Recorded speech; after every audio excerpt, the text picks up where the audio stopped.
So as I stated earlier, atrazine is under its investigation per its 15-year rotation. The EPA identified chronic risks for concerns for birds, mammals, amphibians, reptiles, and aquatic invertebrates.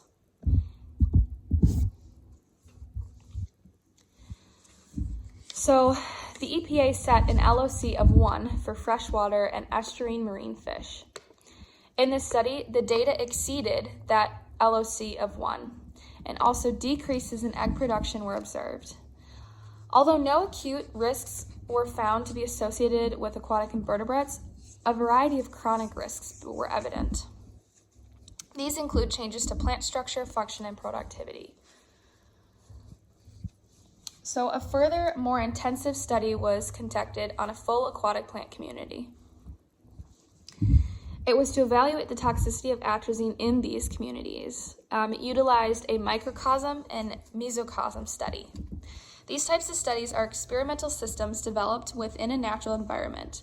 They're made to represent the whole ecosystem, but allow them to be manipulated under controlled conditions to allow scientists to come up with significant conclusions. From these studies, the development of the CELOC values occurred.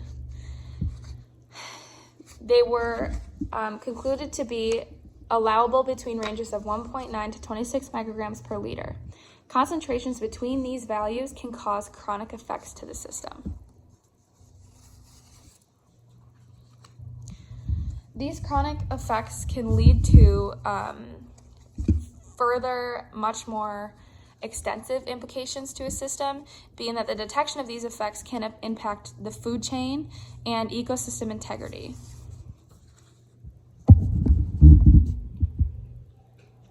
So this figure just shows the US EPA's CELOC values that were determined from the microcosm studies, including possible sources of air within the studies. So the next case study I'm going to dive into is the panel study. I call this the panel study because it was an expert panel put together to conduct comprehensive ecological risk assessments. It was developed because the pending concern of atrazine effects had become more and more prominent, and a group of experts was needed to be brought in to help determine more concretely what some of these effects are. They studied rivers, streams, and reservoirs during 1992 to 1993 across 11 Midwestern states. Again, because atrazine is seen so heavily used in these Midwestern areas. This study discovered concentrations in rivers and streams rarely exceeded 20 micrograms per liter. Average distribution of exposure was 5 micrograms per liter in peak growing season, June to July, meaning that in the peak season where atrazine is the most used, on average, it was mostly seen that only 5 micrograms per liter were present in the system. Atrazine they had noted that atrazine also caused decreases in productivity, although there were no signs of lethality, permanent cell damage, or other irreversible effects. Decreases in populations of phytoplankton and macrophytes were demonstrated after exposures exceeding 50 micrograms per liter, but even in that case, populations recovered relatively quickly. So what we're getting out of this is, yes, in concentrations over 50 micrograms per liter, we can see some negative effects, but we still see recovery, and rarely do we ever see concentrations over 20 micrograms per liter anyway.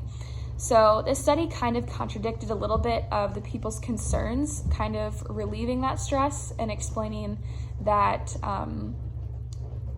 although it does have some negative effects, we maybe don't need to be as concerned because the concentrations that we still currently see are not necessarily at levels that could be dangerous.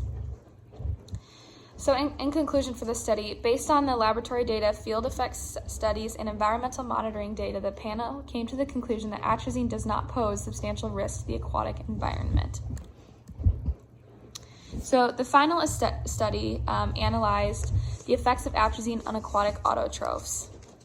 This was again a microcosm study conducted. It was conducted in 2010 at the University of Guelph, Turfgrass Institute Microcosm Facility. The goal was to determine the combined effects of phosphorus and atrazine on biomass of phytoplankton and periphyton.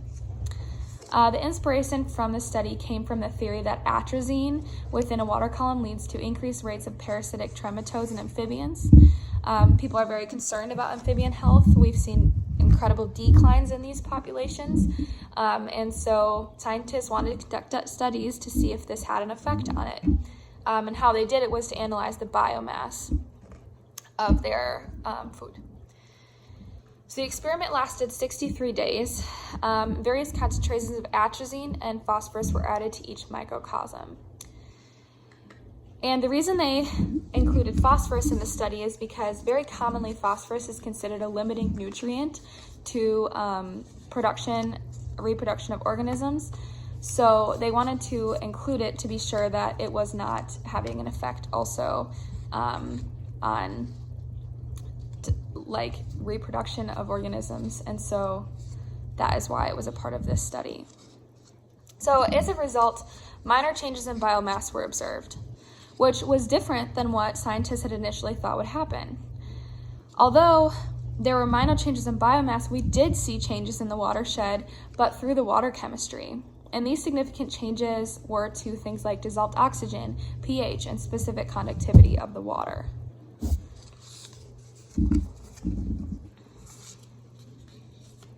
So the following image depicts dissolved oxygen levels within a freshwater microcosm dependent on various atrazine and phosphorus levels on day 7 versus day 21.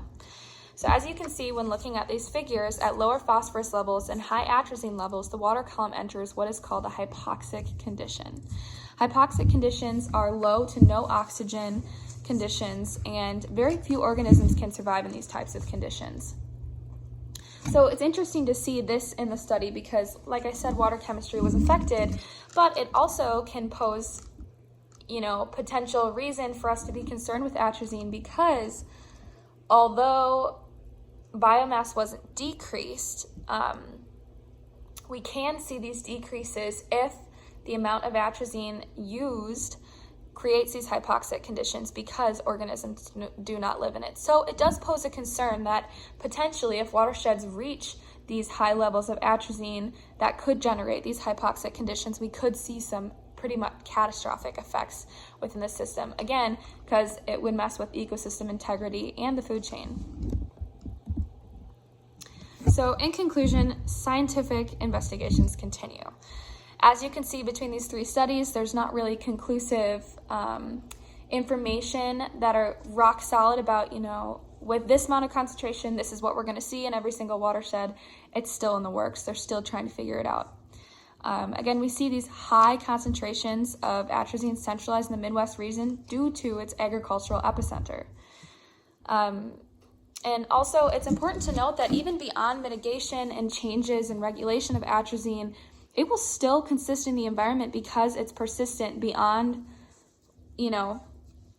what we even fully know yet.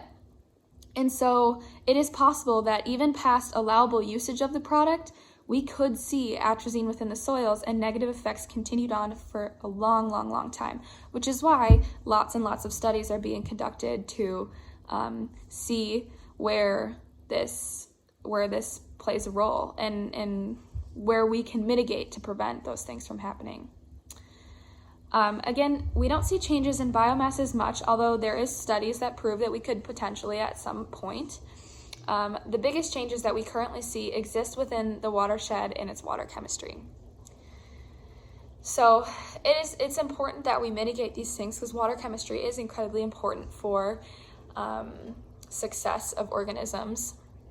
And again, although we saw organisms experiencing initial decrease at those levels that we have studied now, they do still get to recover.